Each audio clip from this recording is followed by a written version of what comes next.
So you can do all those cool things that look good. That's important. When you make an application, number one, it has to work, right?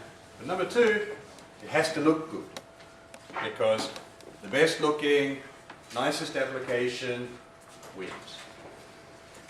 HTML5 is not about looking good. HTML5 is about better functionality. And again, HTML5 is getting close to finished.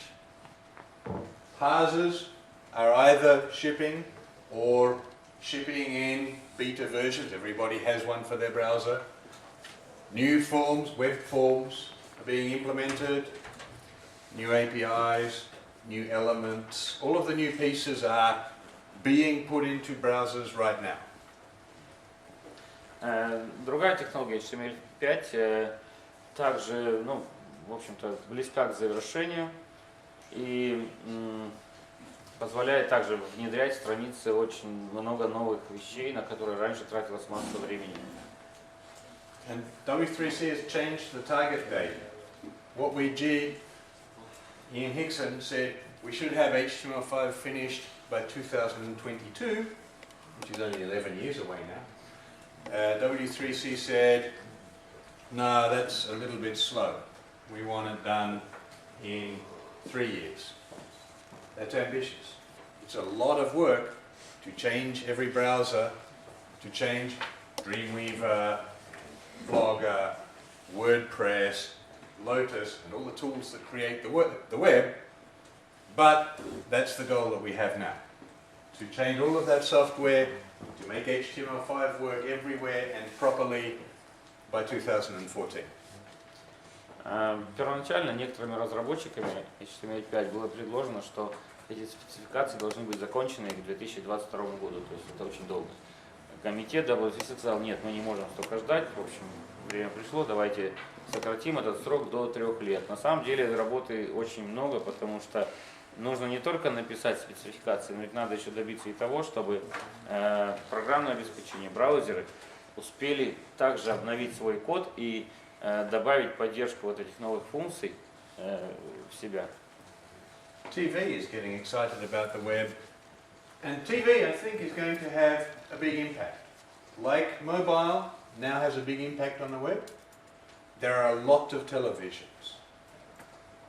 Кто смотрит телевизор? Right.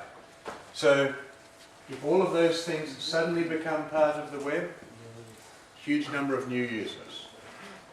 Television has a lot of content that people want. Who steals movies off the internet? Nobody. Nobody steals movies from the internet. But we all know that other people do.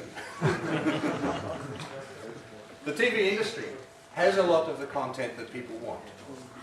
And they want to put it in front of people, and they want to use the web, they want to use HTML5 to do it. Right? So this big industry with billions of users is coming to the web. Следующее направление, которое, на наш взгляд, будет очень популярным, мы уже сейчас это чувствуется, то есть это телевидение и интернет, то есть они скрещиваются, получается некий единый такой организм. То есть у нас есть очень много пользователей телевидения, зрителей, которые постоянно смотрят телевизор, и телевидение имеет очень большой объем контента, и в общем-то сейчас происходит слияние телевидения и интернета, и тем самым люди получают возможность получать более интерактивный контент или там, например, контент по запросу. То есть, в общем-то, на наш взгляд, за этим будущее. То есть десктопы, мобильный рынок это сегодня, а завтрашний день это уже вот телевидение и интернет, то есть все в одном. И, в общем-то, мы сейчас направлены именно вот на эту. Who steals music from the internet? Кто слушает музыку? Even I've done that. TV doesn't want to be like the music industry. Right? They want to keep their industry alive. So they know they have to offer enough to keep users interested. They have some things that they do much more than the web. Digital rights management. being able to charge some amount of money for their content and make it hard to steal is very important.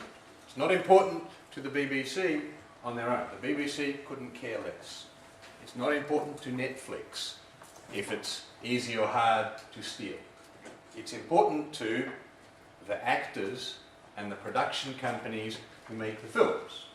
And they say to the distribution companies, if you can prove that it's hard to steal content, we'll let you use the content. If you can't prove that it's hard to steal the content, you don't get the movie. So if you want this stuff on the web, they are going to bring some kind of copy protection, some kind of rights management.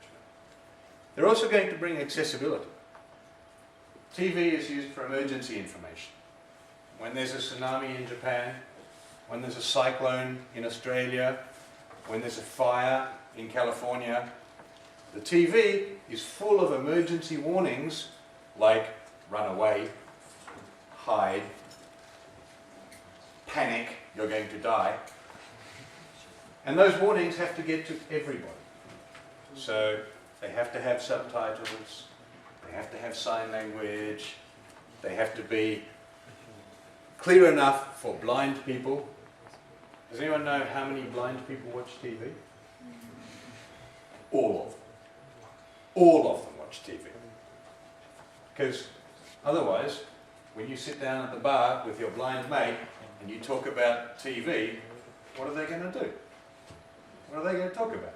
So they watch TV and they talk about it. Actually, a lot of accessibility comes through television.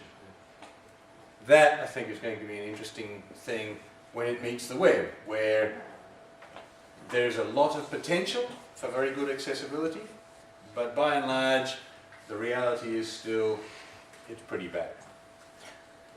Так, ну вкратце, значит, с телевидением есть такая проблема, как это авторские права, то есть, потому что производители контента, производители фильмов или передач, они очень скептически относятся насчет того, как через интернет можно это все делать, потому что здесь вопрос упирается уже в деньги. И здесь еще есть один вопрос, и, то есть accessibility, то есть доступность телевидения, то есть в общем-то... Yeah. I can just play the TV one. Okay. It's a TV? No, this is actually 3D. Это 3D графика. The future, we're building, this is a build of opera, it's an experimental build which you can get. It runs on some platforms at the moment. It's on labs. And it does shiny 3D modeling. Hardware acceleration, blah blah blah blah blah blah. Это экспериментальная версия оперы, которую вы можете найти у нас на сайте в разделе Labs. То есть там добавлена поддержка трехмерной графики, поддержка аппаратной акселерации. Ну, в общем, так, для экспериментов посмотреть, как это все работает. And they can listen to the music and interact with the music. It's much more media rich, much more powerful processing requirements. Done. No, stop. Performance is important. IE9, hardware acceleration, if you go and buy a new computer and a new operating system. There are different ways to accelerate content. 5 years ago, Opera had the fastest JavaScript engine, and no one cared. There was not that much heavy JavaScript use. When people started using it, all browsers, all JavaScript engines got much, much faster.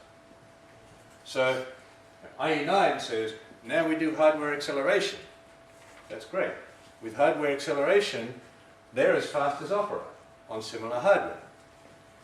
Only we're also almost that fast on different hardware, older hardware, and we haven't started to accelerate yet. The other way to do acceleration is write better code. Better programming runs faster. And that applies to browsers, and it also applies to web developers. smarter web developers make more efficient code. Вкратце о производительности, о как раз той самой аппаратном ускорении. То есть, в общем-то, это все, конечно, хорошо и правильно, но вот 5 лет назад, например, в Opera был самый быстрый JavaScript движок, сейчас во всех браузерах довольно быстрый JavaScript движок. Ну и, в общем, с аппаратным ускорением здесь есть проблема то, что на каких-то устройствах это может работать, на каких-то может не работать. И, в общем, это может быть даже не очень хорошо, потому что люди просто будут использовать одни и те же программы и видеть разные результаты. Поэтому, в общем-то, до сих пор самым правильным остается, самым правильным для того, чтобы интернет у вас работал быстро, остается качественный оптимизированный код. Причем это касается как разработчиков браузеров, так и разработчиков веб-сайтов.